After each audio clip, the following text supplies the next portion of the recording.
Born into a country where the color of one's skin determined one's fate, he spent a lifetime fighting for a country in which all its peoples would be equal. It is an idea for which I am prepared to die. He's got iron will. He sets his mind doing something, and he becomes unshakable. For 27 years, he continued his fight from behind prison walls. He steeled himself. He separated his own personal anguish from what he knew he had to do to survive. 3 decades behind bars might have left him a defeated and forgotten man. Instead, he emerged from prison to lead his country to a new beginning. Mandela is a leader, he's a fighter, was a freedom fighter. Sometimes he goes where angels may fear to tread. That's Mandela. Now is the time. Vote Mandela for president. As South Africa's first democratically elected president, he set out to deliver the basics: homes, water and electricity, along with justice and reconciliation. Later, the one-time political prisoner found himself an international political icon, while also finding a new wife and a measure of well-deserved happiness in his personal life. Throughout our lifetime, we have fought against white domination and have fought against black domination.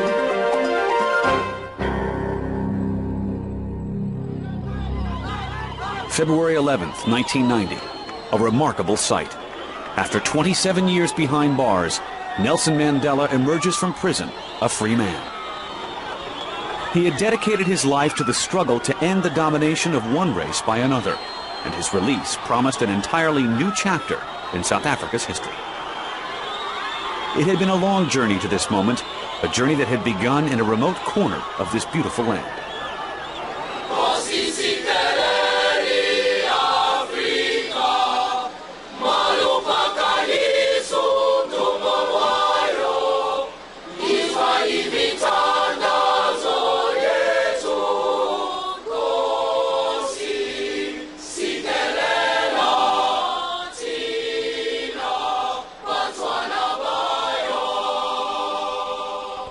The Transkei region of South Africa, a remote land of rolling hills and glistening streams along the Indian Ocean. Here, on July 18, 1918, Nelson Mandela was born into African royalty. His father, a tribal chief, named his son Roli Shasha, which means troublemaker. The world of the young boy was a completely African one, unchanged for hundreds of years. He was raised in a world apart. It was basically an African world. He didn't grow up amidst whites and have the feeling of inferiority that a lot of Africans do, because his whole world was the world of his mother and father, this world of his village. It was a ritualistic society. Families mattered. He was a herd boy. He went out and herded cattle in the morning. He drank milk from the cow's udders. It was the most simple kind of existence you can imagine. His father was wealthy by local standards. He had enough cattle to pay for 4 wives, who bore him 13 children. His third wife, Roli Shasha's mother, lived in a neighboring village, and there the young boy spent his early childhood. It was an idyllic world. I mean, he would stick fight with the other boys, and he was a great stick fighter. They would steal mealies or corn in the evening and roast it under the stars. But there was a whole other world beyond his village, a white world that the young boy knew only well enough to fear. Regarded whites as a boy as kind of gods that came from some other place that he didn't know about, and occasionally visited them, and he looked on them with great awe and fear, because he saw the way the elders and even the way his father related to whites, and he knew, the way children know, that there was something going on here that was a little bit frightening to him and daunting. Roli Shasha was just 7 when this white world had its first great impact on him. His black village teacher decided he'd need a name better suited to a white society. His first day in school, he was asked his name, and he said, well, my name is Roli Shasha Mandela, and the teacher sort of shuddered a bit and said, oh, well, I'll call you Nelson. He went home that night and he told his mother that his new name was Nelson. And his mother never was able to even say it, much less call him that. But in school and in the white world, he was thenceforth known as Nelson. The idyllic life of a village child ended abruptly for Nelson when he was just 9.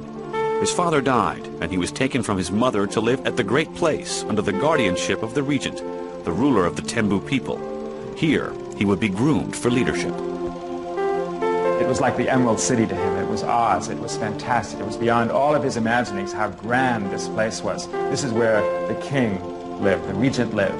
And he went there and he was, astonished by the grandeur of it. The Great Place was the center of life for the Tembu people. When issues needed to be resolved, chiefs from the outlying areas would gather here for meetings with the regent. Nelson watched these in great wonderment and awe, because all of these chiefs were very grand men, they were very articulate, they were very strong, and they would have this meeting, and each of them would speak in turn. And many of them criticized the regent very harshly, and Nelson, as a boy, was amazed by this, and to him it became a symbol of what democracy is really like. The regent reared Nelson as his own son and groomed him to be an advisor to the next king. For his education, Nelson was sent to an elite boarding school. When Nelson finished boarding school, he was sent to Fort Hare University, the Harvard of Black South Africa. Here, he faced his first moral dilemma. He had been voted to student office in elections he considered unfair. When he refused the position, he was expelled. The issue was not of great note, but Nelson saw it as a matter of principle and would not budge. His stubborn determination to follow his sense of right would characterize him for the rest of his life.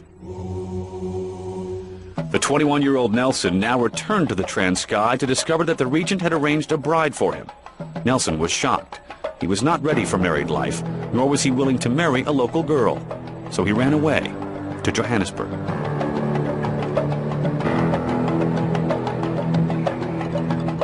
Johannesburg in 1941 opened his eyes to the real South Africa. Here was a world of injustice, driven by the separation of the races. It was a world he'd never before had to face. I certainly think that his removal and relative protection from the main weight of white racism would have saved him from the crushing impact that so many, the psychological impact that so many black South Africans did suffer. South Africa in 1941 was not just a country of Africans ruled by whites. It was a country in which Africans were forced to face their diminished status every day of their lives, from morning till night. Separation from whites, that's what defined absolutely an African's life. From the hospital he was born in, to the bus that took him home, to the school he attended. When he reached adulthood, his job was an African's only job. His home, an African's only home.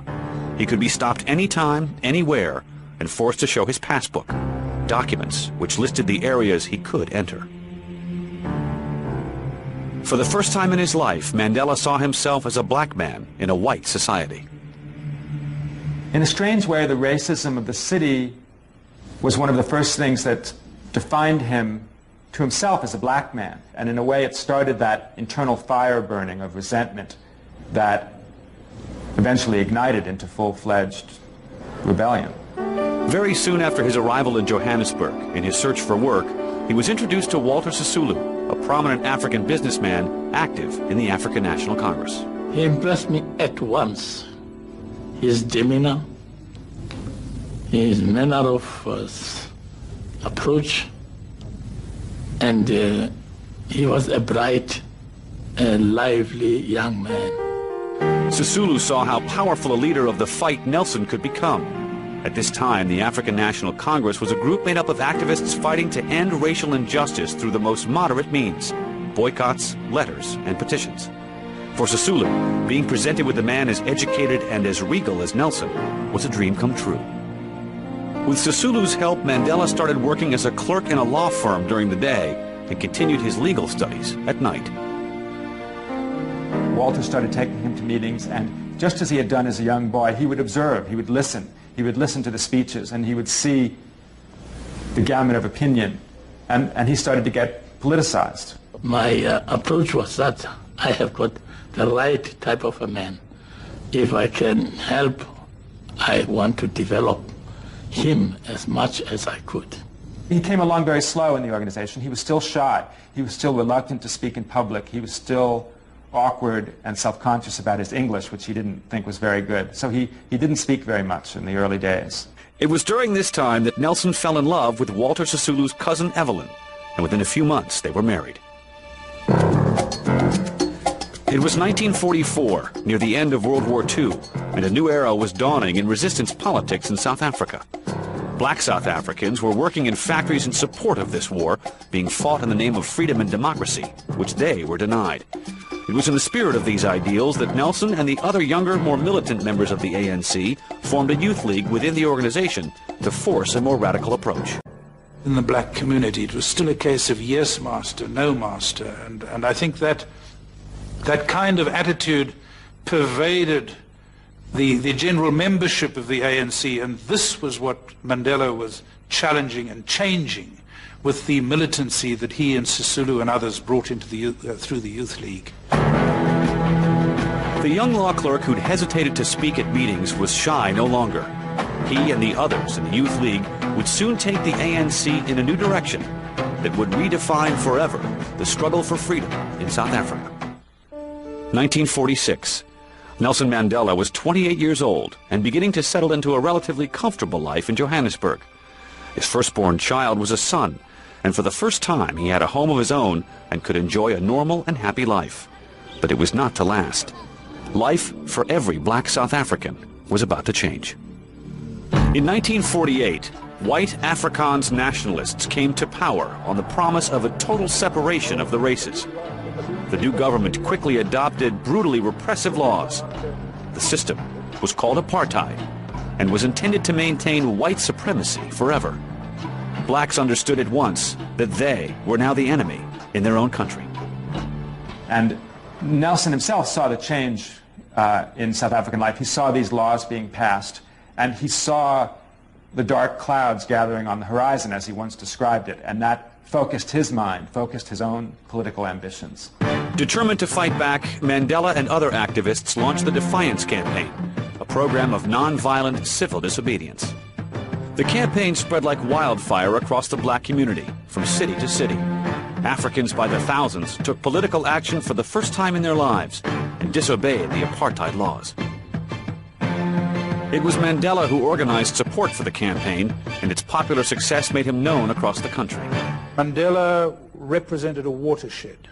The shift from the old constitutional approach to the more defiant, assertive, aggressive approach, and that of course gave him a particular image. He became a symbol of militancy to the youth of that time, and he carried that through into the ANC.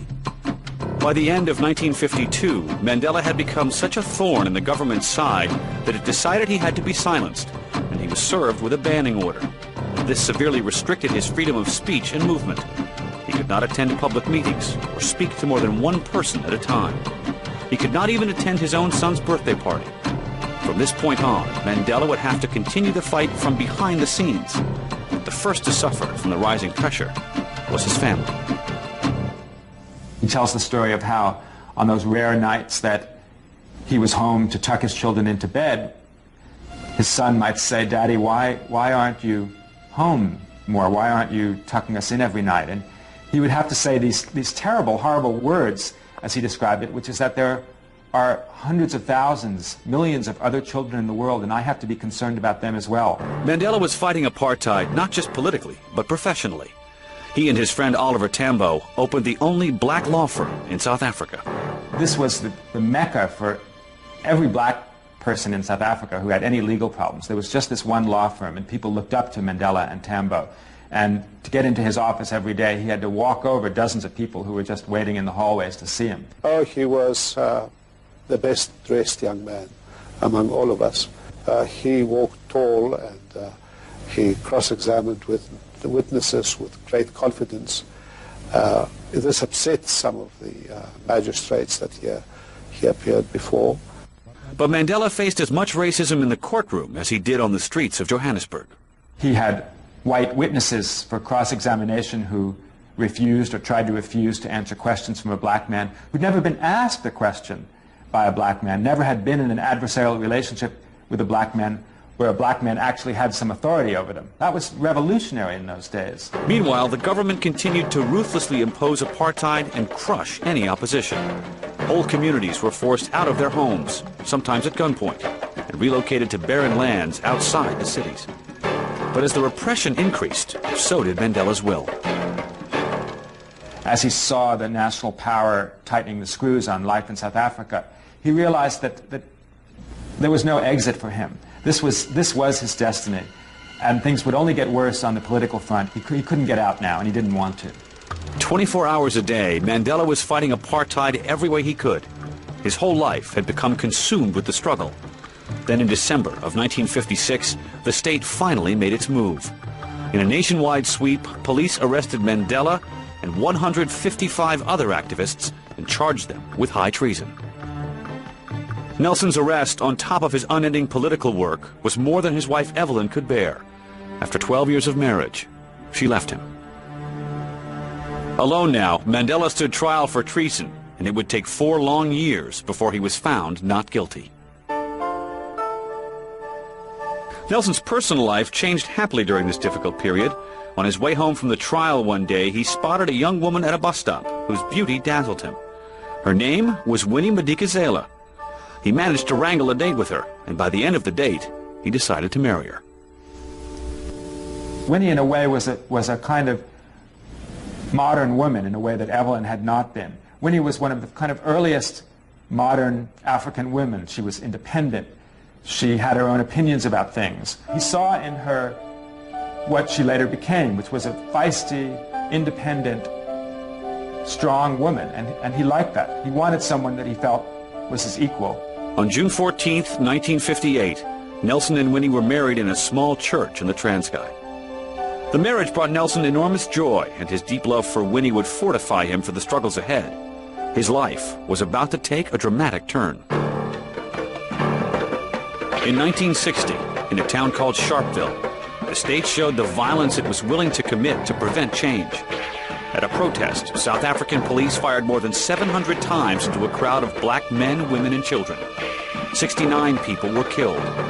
Rioting quickly erupted throughout the country. The government declared a state of emergency and outlawed the African National Congress.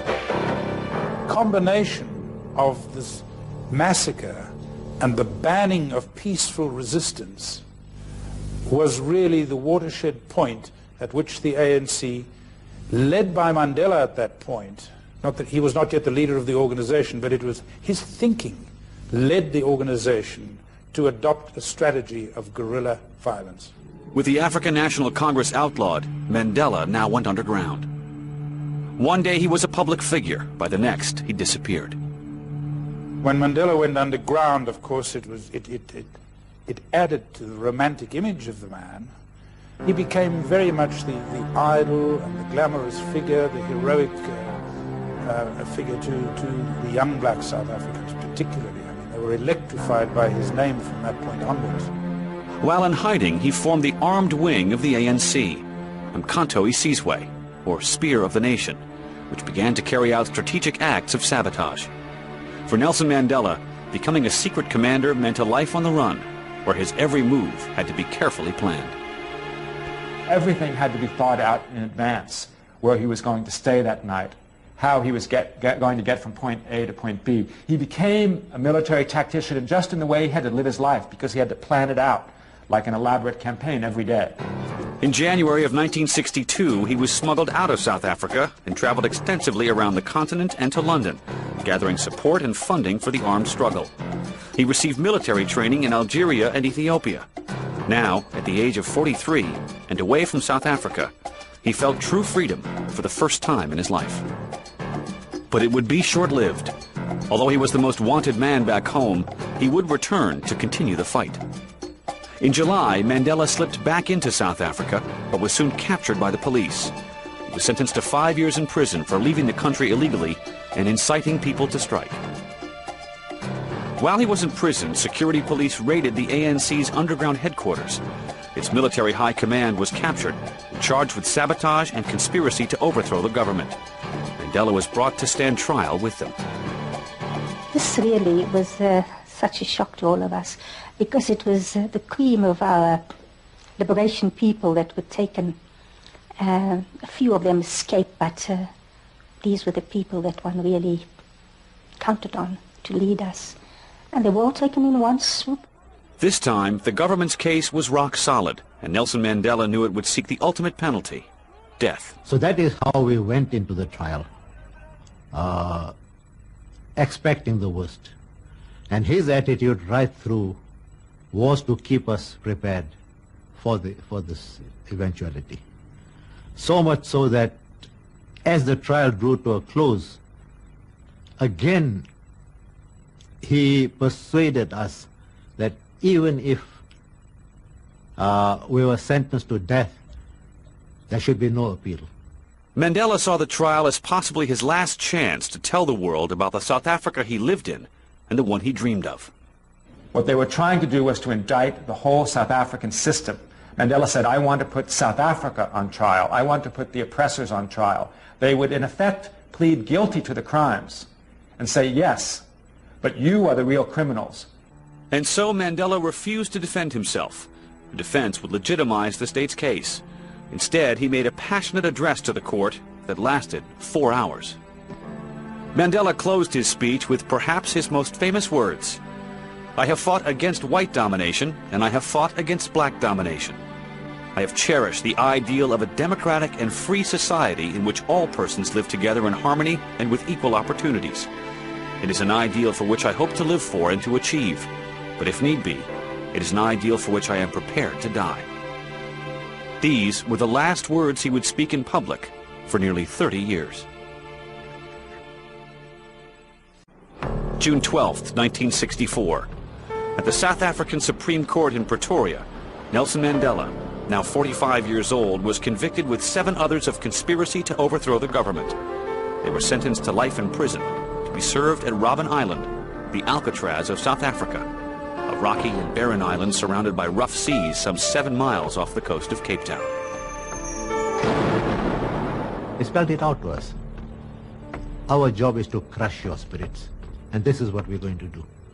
In 5 years' time, nobody will know the name of Mandela. Robben Island was an unimaginably harsh place, completely cut off from the outside world, a place where all life and all time was stopped cold. Here, there were no clocks allowed, no newspapers. The lights burned 24 hours a day. In his first year here, Nelson was allowed just 1 visit from his wife Winnie. It would be another 2 years before he could see her again. It would be 20 years before he could even touch her hand. Inside Robben Island, apartheid was even more brutally imposed than it was outside. Even in the very necessities of life, Mandela and the other black prisoners received the least of everything. When we had to change into prison clothes, they were all given short pants, I was given long pants. They were given no socks. And the regulation stipulated they should have been wearing sandals, or they were given shoes as a favor. When it came to food again, there was discrimination. Less sugar for them, just boiled mealies at lunch, no bread for them. Less meat, less fish. From the first day, Mandela was determined never to give in, never to allow himself to be defeated here. He would never submit to disrespect or mistreatment. On the contrary, he would demand the respect due any man. It was this certainty about what's right that allowed him to survive here. If you enter prison with a negative state of mind, it is hell. Every minute of it can be hell. But when you enter with a positive spirit, as we said, we entered the island or prison, knowing that this is the struggle on another terrain. It was hard, and they did everything to crush our spirits. They failed. One place Mandela and his fellow prisoners took their stand was at the limestone quarry. Every day, for 13 years, they were marched here, and from morning till night, under the brutal sun, they would do the back-breaking, blistering work of crushing rock. But they also made clear here how they would and would not be treated. We wouldn't run. We'd never call them boss. We'd work at the pace which we could work at. We are not going to kill ourselves working. When they demanded that when we are breaking stones, we should have a bucket full of stones, we said we'll do what we can. Once they realized we were determined to do that, there's no way in which they can push us. They had to talk to us. They recognize leadership, which is usually a difficult thing in jail. They now recognize that Mandela Nelson was the leader. Mandela's behavior astounded his guards. They'd never been confronted by a prisoner with such dignity and self-assurance. That this was someone black as well was dumbfounding. But over the years, Mandela's demeanor succeeded in changing their attitude towards him. With Nelson Mandela, there came a time when they realized that, look, let's not touch this man. It seems like taboo. The respect started mounting. But not out of a myth, out of Mandela's conduct. He would try to shake the hand of a warder in the morning. He will say, "Goeiemorgen, good morning." He will ask about your children. He would inquire after their wives. They came to fear this person. They came to respect this person. But they came to love Nelson Mandela. And he came to forgive everybody. He was never defeated, no. Depressed he might have been the fact that he was away from his family, his children, didn't ever see them grow up, and I think that was very sad for him. The hardship of being away from his family became almost unbearable when his oldest son, Tembi, died in a car accident in 1969. Nelson was not permitted to attend the funeral. Later, he would say that Tembi's death left a hole in his heart that could never be filled. Outside, Winnie Mandela was still fighting against apartheid and being persecuted for it. This was a cause of great anguish for him. His children had to be sent away to school. They had no money. Winnie was banned and living away from the children. This really tortured him. Nelson and Winnie had been married for just 6 years when he first went to Robben Island. But the nearly 30 years he was forcibly separated from her never dimmed his love. I think his passion for Winnie grew while he was in prison. He talks about how while he was in prison, he would touch his nose to a picture of her that he had and experience that same electric thrill that he experienced when he touched her nose in person. As Mandela was growing old in prison, South Africa's memory of him was fading. Then, in 1976, everything changed when black student protesters were shot and killed by security forces in the black township of Soweto. Suddenly, the whole world took notice, and pressure on the government from inside and outside the country quickly grew. By the mid-1980s, the momentum for change was unstoppable, and Nelson Mandela became a symbol for that change. The call for his release became a rallying cry around the world for all opposed to apartheid. Nelson Mandela was larger than life. He was a symbol to all of us. He was an inspiration. We rallied around him, around his name, and we wanted to be like him, to give our all to the struggle. The country was now in turmoil, the economy near collapse. South Africa had become a pariah nation to the rest of the world. The government knew it would have to deal with Nelson Mandela sooner or later. Its worst fear was that he would die in prison, making him a martyr to the cause. In 1985, it took a dramatic step. The government would release Nelson Mandela if he would renounce violence, but he rejected the offer categorically. My father says, I cannot and will not give any undertaking at a time when I and you, the people, are not free. Mandela could see how much the government needed him. Mandela saw the climate changing. He saw the odiousness in which apartheid was held throughout the rest of the world. He saw the situation changing, the tide changing in his favor. He also saw some softening on the part of the government looking for a way out of this mess. In 1985, Mandela initiated secret meetings with the government that would go on for 5 years. Meetings that would set the stage for the inevitable end of all-white rule. Slowly, the government began to prepare Mandela for his eventual release. We now know that at that time, Mandela was actually being taken around the country, quietly being prepared for his release, but he'd been lost from view for a whole generation. Nobody knew what he looked like. He turned up on beaches, he walked into shops, nobody recognized him. I mean, it really is a most extraordinary situation. Everybody around the world knew his name, but he could walk the streets of Cape Town and go unrecognized. In September of 1989, with the election of the pragmatic F.W. de Klerk as president, events began to move faster than anyone expected. Within a month, Walter Sisulu and the others imprisoned for treason were released. Within 2 months, the government began to rescind apartheid laws. By the start of February 1990, the outlawed ANC was declared legal. And then, on the 10th of that month, came electrifying news. I am now in a position to announce that Mr. Nelson Mandela will be released at the Victor Verster prison on Sunday, the 11th of February, at about 3 p.m.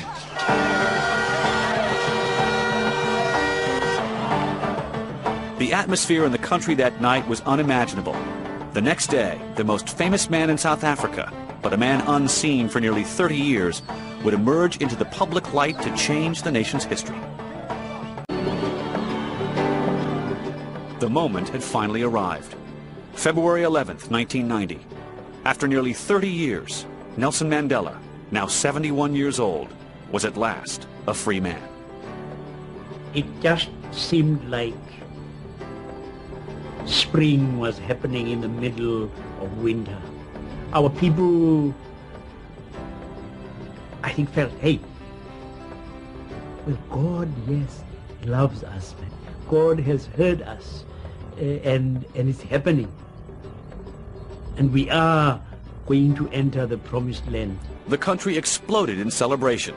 In Cape Town, more than 500,000 supporters, black, white, young and old, packed the central square to hear him speak for the first time in nearly 3 decades.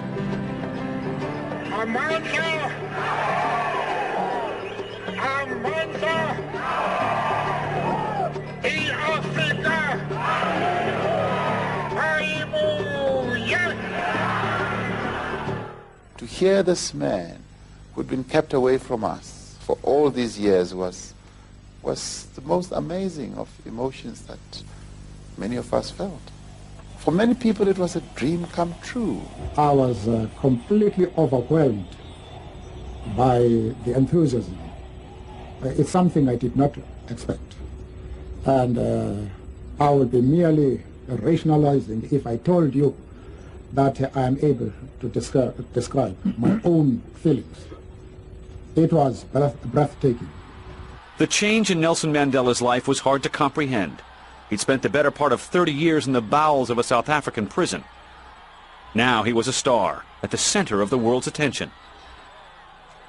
Africa! Perhaps because he'd never doubted this moment would one day arrive, he handled it all with remarkable dignity.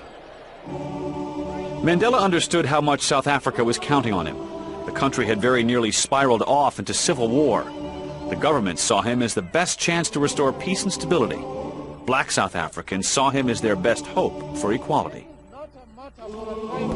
He stood for all of what we were looking for. His release would indicate that, hey, we are crossing the Jordan. But for Mandela, that release meant just one thing: the chance to carry on his lifelong fight for a South Africa where one man meant one vote, and no man controlled another. Just 3 months after his release, Mandela was chosen to lead the African National Congress in an historic first official meeting with the government. After 3 days, the two sides committed themselves to peaceful change. Witnesses might never have suspected how bitter these enemies had been. I think he realized early on that in order to create a unified, non-racial South Africa, it had to be done in a way that was totally devoid of bitterness. He couldn't be seen to be bitter. He had to be bigger than it all. As he now traveled the globe, he was honored as a world leader and hailed as a hero. But back home, Mandela and the government got down to 3 very tough years of negotiations, and he proved to be a master politician. Without ever conceding on basic principles, Mandela also knew exactly when to compromise. He is also someone who, as an astute politician, tries to make sure that you give space to the other person. Give the other person the opportunity of being able to save face. Don't rub his nose in the dust. Don't kick him when they're down. But however great his negotiating skills, he could not save his unraveling relationship with his wife. As Winnie had become more autocratic and radical over the years, her public image had deteriorated. Now she was linked to the kidnapping and assault of a young boy, which ended in his death. Criminal charges were lodged against her. She was convicted of the kidnapping, but received a suspended sentence and a fine. Throughout the ordeal, Mandela stood by her. But then new scandals unfolded, including an affair with her young lawyer and allegations of financial misdealings. He's a man of tremendous, tremendous loyalty, and he felt that Winnie had stuck by him for 27 years while he was in prison after just a few years of marriage, and he was going to stick by her come hell or high water. But at the same time, he felt angered and betrayed by her. The one person that he could be a private man with suddenly was no longer loyal to him. Despite his profound feelings for Winnie, Mandela was left with no choice. He announced that he would leave her. For so long and deep a love to end this way was devastating. I part from my wife with no recriminations. I embraced her with all the love and affection I have nursed for her, inside and outside prison. Ladies and gentlemen, I hope you'll appreciate the pain I have gone through. But however acute his pain over Winnie, he was achieving remarkable gains on the political stage. South Africa's first free elections were set for April of 1994. For the first time in more than 300 years since the nation was born, black South Africans would have the power to choose their rulers. Mandela had been fighting the official racism of South Africa nearly his whole life, and he won from the government far more than anyone had ever expected it to concede. He's got iron will, if you want to know what makes him tick. He sets his mind on doing something, and he becomes unshakable. We would never have been able to negotiate the end of apartheid without Nelson Mandela. His tremendous achievement was acclaimed by the world.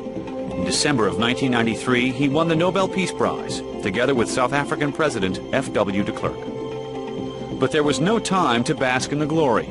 Nelson Mandela was now the ANC's candidate for president, and at the age of 75, he would lead his party in its first election campaign. One Mandela! One president! His energy seemed boundless as he crisscrossed the country. To many, he appeared to be a man half his age. At last, Election Day arrived. On April 27, 1994, millions of black South Africans cast their ballots. In some areas, voters stood in line in the hot sun for up to 3 days to exercise this extraordinary new right. To no one's surprise, the African National Congress emerged victorious, with Nelson Mandela at the helm. I think he never doubted that the ANC would be the government someday. I know that sounds almost delusional, but that was part of his strength, his great belief in himself, his great belief in the organization, and his great belief in the inevitability of the cause. On May 10, 1994, Nelson Mandela took the presidential oath of office in Pretoria, once the very bastion of white power. Never, never, and never again shall it be that this beautiful land will again experience the oppression of one or another. Let freedom reign. God bless Africa. From herd boy in the Transkei to prisoner to president, Nelson Mandela now promised South Africa a new beginning. In May of 1994, Nelson Mandela had become president of South Africa in a landslide. Now he faced the enormous task of reconciling the people of his divided country and fulfilling the hopes of the vast black majority.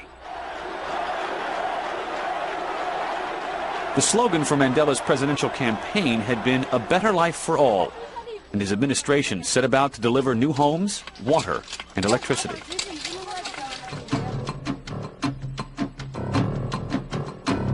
Progress was made, but it barely dented the pervasive poverty that remains the legacy of apartheid. 5 years of Mandela could not erase 300 years of oppression. The political deal with the old order that brought Nelson Mandela to power kept the white business community in effective control of the country's resources. Many critics argued there had only been an elite transition, with black faces now in many positions once reserved for whites, but no fundamental transformation.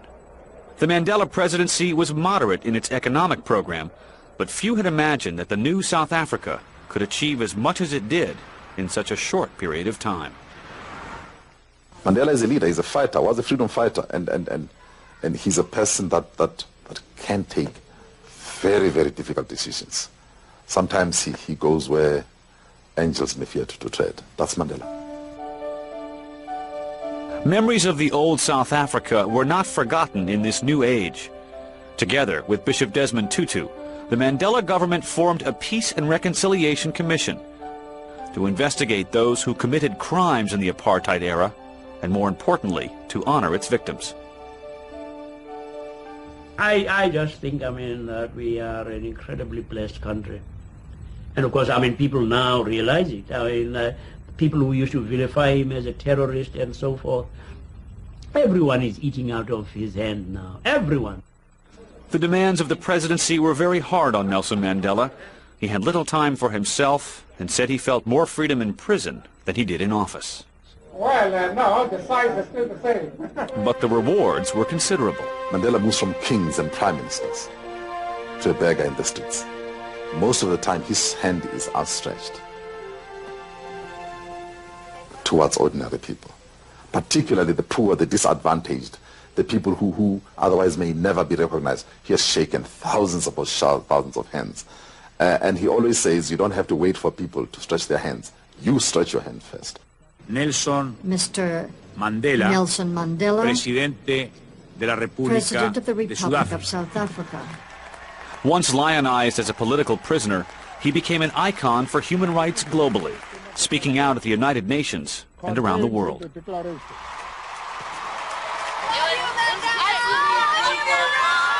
He was cheered wherever he went. But Mandela did have his share of critics, and one of the most notable was Winnie Mandela. She charged he was far too concerned with allaying the fears of whites. In March of 1995, Mandela fired her from his cabinet for being uncooperative, and a year later, their personal breakup became final when he divorced her after 38 years of marriage.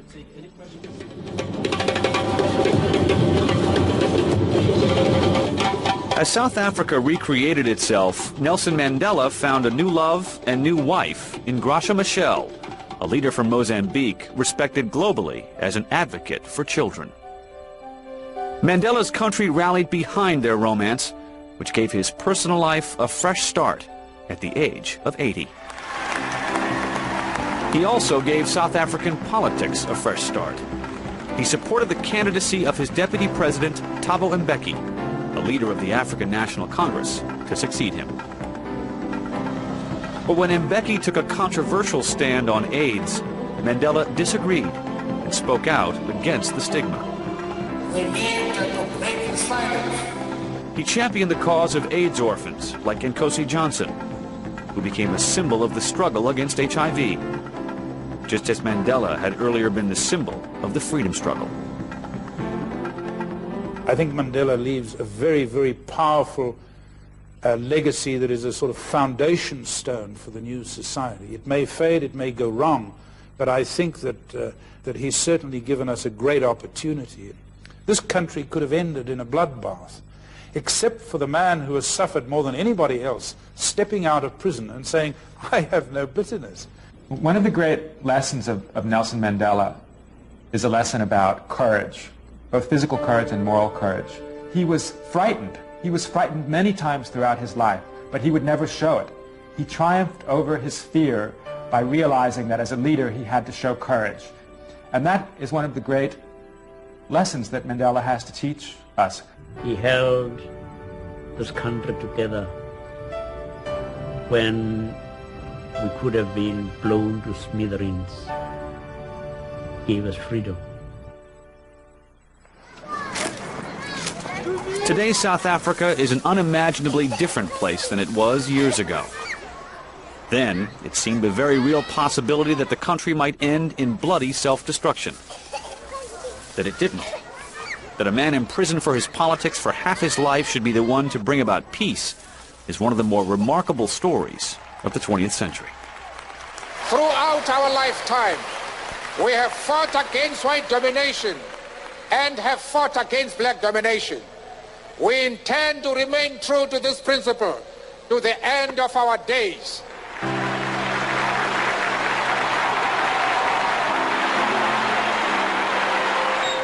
At age 85, he retired from politics as one of the best-known men in the world.